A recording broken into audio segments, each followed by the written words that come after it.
আসসালামু আলাইকুম সম্মানিত ভিউয়ার্স, সবাই কেমন আছেন? আজকে আপনাদেরকে দেখাবো জিও ব্যাগে রোপণ করা কমলা মালটা গাছের গুটি সেট হওয়ার পর এই গুটি যেন ঝরে না যায়, এর জন্য আপনারা মালচিং পদ্ধতি অবলম্বন করতে পারেন। এই যে দেখেন, জিও ব্যাগে সেট আপ করা গাছগুলোতে প্রচুর গুটি সেট হয়ে গেছে।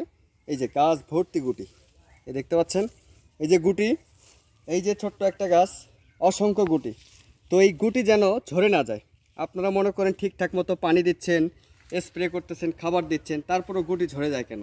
এর কারণটা হচ্ছে বর্তমান রোদের প্রচণ্ড তাপে গরমে এই জিও ব্যাগ গরম হয়ে যায়, মাটি গরম হয়ে যায়, এরপরে রুট স্টক ড্যামেজ হয়, যার কারণে গুটি ঝরে পড়ে।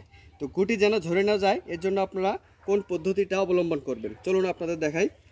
এই যে হচ্ছে কচুরি পানা, এই কচুরি পানা দিয়ে আপনারা মালচিং করে দিতে পারেন। এই যে আমি এখন দিব, দেখতে পাচ্ছেন।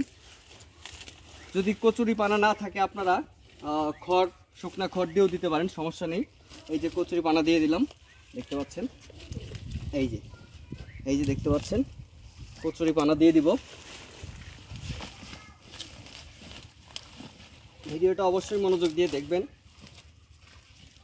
এগুলো হচ্ছে কচুরি পানা, এটা দেওয়ার কারণে আপনার গাছের গোড়াটা সবসময় ঠান্ডা থাকবে, গুটি ঝরে যাওয়ার আর কোনো আশঙ্কা থাকবে না। এটা স্টপ করো।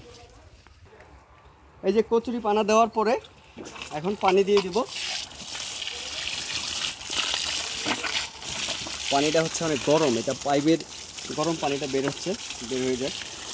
এই যে এবার পানি দিয়ে দিব। এই কচুরি পানা দিয়ে দেওয়ার পরে পর্যাপ্ত পানি দিয়ে দিবেন।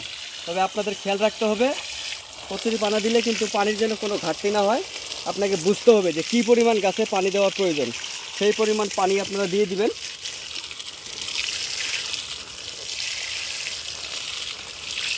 এই যে পানি দেওয়া হয়ে গেল। আর জিও ব্যাগের গাছগুলো তো আপনারা কম বেশি প্রতিদিনই পানি দেবেন।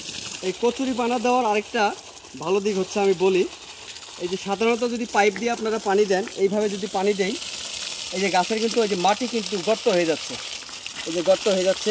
এই মাটি গর্ত হয়ে গেলে এখান থেকে শিকড় বের হবে, শিকড় বের হলে গাছের সমস্যা হওয়ার সম্ভাবনা আছে। কিন্তু যখন এই যে কচুরি পানা দিবেন, এখন যদি পানি আমি খুব স্পিডেও ব্যবহার করি, তারপরেও কিন্তু গাছের কোনো ক্ষতি হবে না। এই যে পানি দিচ্ছি, পানির যে একটা গতি, এই গতিটা কিন্তু এই কচুরি পানা থামিয়ে দিচ্ছে, যার কারণে আমার গাছের কোনো সমস্যা হওয়ার সম্ভাবনা নেই। এই দেখতে পাচ্ছেন, আমি এখন প্রতিটা গাছেই মালচিং করে দিব। এই যে কচুরি পানা দিয়ে দিব, এটা দেখো। এই যে এখন আমি কচুরি পানা দিয়ে দিচ্ছি, দেখো এদিক দেখো। আপনারাও চাইলে আপনাদের যে শখের গাছগুলো আছে জিও ব্যাগে রোপণ করা, তো আপনারা কচুরি পানা দিয়ে দিতে পারেন। এইভাবে কচুরি পানা